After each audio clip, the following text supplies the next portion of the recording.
Guys, welcome to Clockwork Noodles for another breakdown of Spice and Wolf episode 13. I hope you guys are looking after yourselves. It is hot, very, very hot. The UK is back to sweltering heat.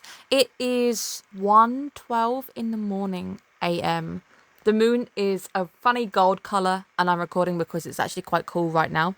But I have just finished watching the episode, and I've got a lot of things I want to talk about. Make sure you guys are subscribed. At the end of this week, we're going to have my end of season review where I'm going to give out some fun awards. I'm going to crown my top 3 anime of the season, and we're going to look ahead to the next season. The next season is full of wondrous things where we've got new shows coming our way and my move to Japan, which is going to be fantastic. I can't wait. We're going to have a lot of new things going on the channel. There is also going to be the arrival of the new laptop. Once the new laptop is in and I've managed to set it up, I am going to be doing a lot more virtual tubing stuff. So we're going to have Iona out a little bit more because she should actually run better and would maybe even consider the realm of live streams and streaming. That would be fun as well. But make sure you guys are subscribed so you don't miss out, and let's just get straight to it. First little thing I have on my sheet of paper is this steak is still mooing. It is that rare. I'm the kind of person who likes steak. I do enjoy steak, but I don't like it as rare as these guys are eating it. This is very, very rare. I like it kind of medium, just somewhere in the middle. I guess more to the wolf's taste that it was more of a rare thing. The conversation was pretty cool, but I did notice quite quickly that Hollow was abstaining from food, which is normally a very bad thing when animals don't eat. And of course, she wasn't really chatty, which is normal for her, but it did make the atmosphere quite awkward, so you knew something was gonna happen. Now, the collapse is quite a clever one because it allows us to start going into a bit of a revise. We're going to review the first season as a whole. This is a bit of a fillery episode, but it's a review, and it does also half further the plot, and it also gives me a chance to talk about a few things that are close to home a little bit further on down the episode. But it is very, very clever, and I actually enjoy the way that it's done in between her having these fever dreams and her actually being able to give us some of the lore. And in the first one, we have a fun bit of her actually saying, well, this is my humble beginnings, this is how I started out, and then I met this guy. I'm now actually having fun. So you can see the impact that Lawrence has had within her life, which I think is really, really nice. It is a very nice little musing of her also wondering where Lawrence is when she initially wakes up, what he might be up to, where he could be, showing you that she does actually concern herself with where he is, and it's a nice little way of doing it in between her blacking out, coming back around again. The scene of him trying to put her to sleep with the, I guess it's the forehead compress where you get a bit of coldness on the forehead, that was really, really nice as well. And Hollow also saying that your fingers are kind of burning like a nose, and it's more just, I guess it's an affectionate thing when dogs do that to each other. So her essentially saying, I won't tell you, but that's kind of what it is. And you can see her just eventually going to sleep, which I think is cute. I think in general, just the sounds that the voice actor makes is just great. I love the fact that she's in bed making the little kind of noises as she does eventually fall asleep. But it is a nice concept of having a review episode, and the way that they've done it makes it feel like it's not exactly a review, which I like, because often enough it's like I've seen the seasons. I know I don't need exactly need the review, but this review is a nice one because it's posed in the way that this is Hollow's perspective, and when she collapses, your scene ends, and that's when it begins into the lore, and they go into a bit of a fever dream for her background, and when she wakes up, that then stops, and you go back to being awake again. So it's very clever to know that this week's episode really centers around Hollow, and I like the fact that she is kind of the main character, takes a bit of the reins this week as well. When we go into Lawrence explaining the miasma theory, this is where I wanted to again congratulate the anime on actually doing its actual research, but also talk about my dissertation and what I did at university.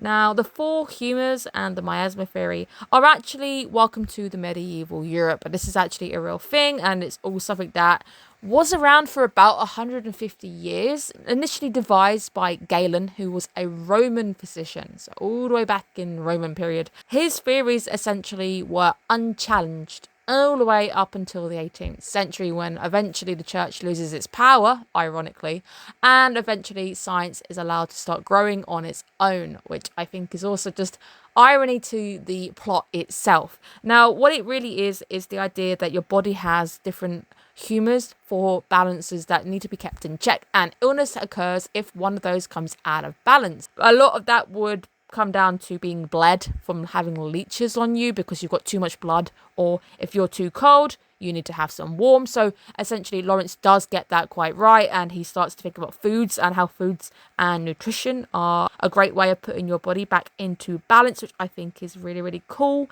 It's really interesting to hear this come back because it's all stuff that I've been through, and hearing an anime actually go into a historical medical tradition or belief is quite fascinating. I would say that the four humor system belief has some nice elements, but a lot of it doesn't really help in true medical fashion.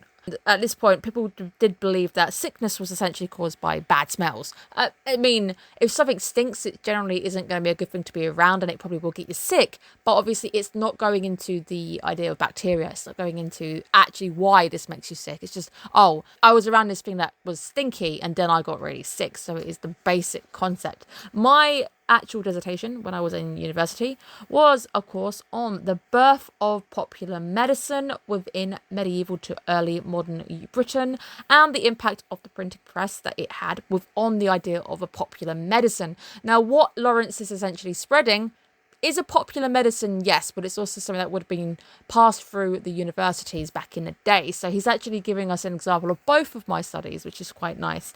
Now, when Hollow takes a nap, I love the fact that we get some more lore upon her, and the idea of her being once upon a time the harvest god. This is what I went through, and I love the fact that it's all watercolor, it's blurred, and we get all these beautiful pastel colors. And as time starts to go by, it looks a bit more autumnal. I like the color change as well. The palette is very, very nice. It's nice to see how she said, I didn't have to do what I did, and I didn't really want to be revered as a god. I just started to feel more and more responsible. I felt the need to protect. I wanted to look after people, and I just kind of fell into the role. And we see how, again, Lawrence comes into her world changes, and everything actually starts to shift forward to her, and she starts to actually enjoy things for what they are, I guess, day to day.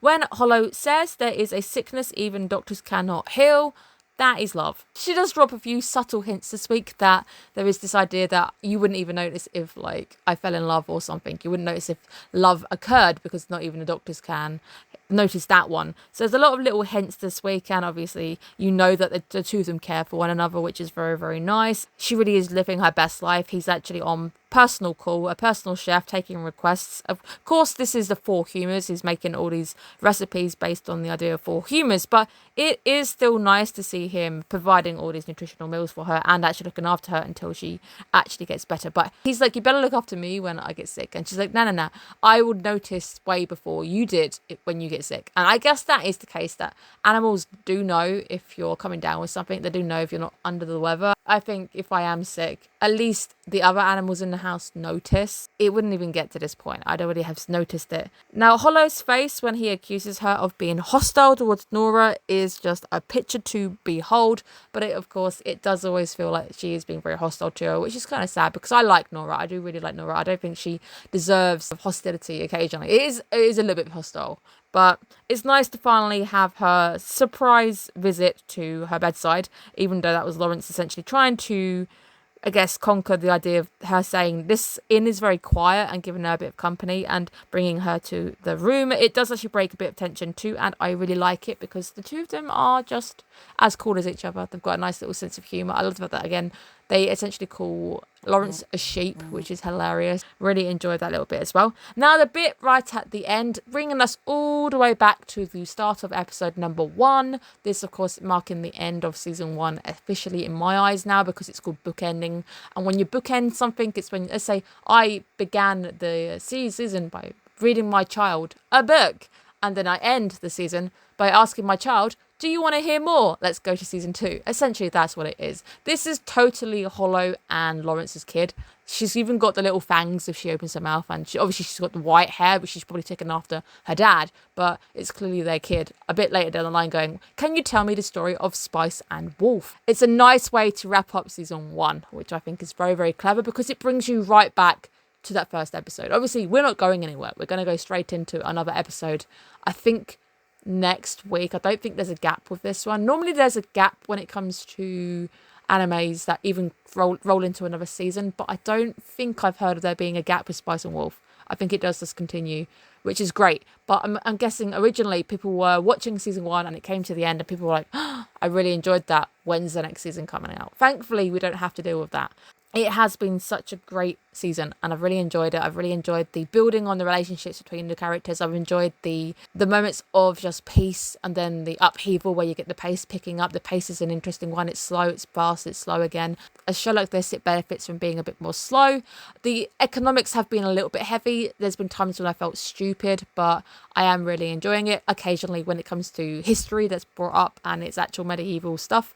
As a historian, I'm really, really enjoying it, but I can see other people not really caring too much for Galen or the Four Humans. But for me, very, very fascinating. Enjoyed it. Honestly, really enjoying the show. Glad we're continuing. I'm not giving any my score out of 10s because this continues. I'm going to give the 2 seasons that come out back to back a score out of 10 at the end. So I'm not actually going to give my usual, we're coming to the end. What did I think? We're not doing that. We're just going to continue through with this show. And this is going to be a show that I continue and break down eventually in Japan as well. That's going to be awesome. But thank you guys so much for tuning in. I hope you're looking after yourselves and make sure you guys are protecting yourselves if it is getting hot where you are. I am not looking forward to the bump in the heat and the humidity when it comes to the summer for me because where I'm going is very hot and very humid. There's going to be new challenges coming my way. Thanks guys. Look after yourselves. Bye bye.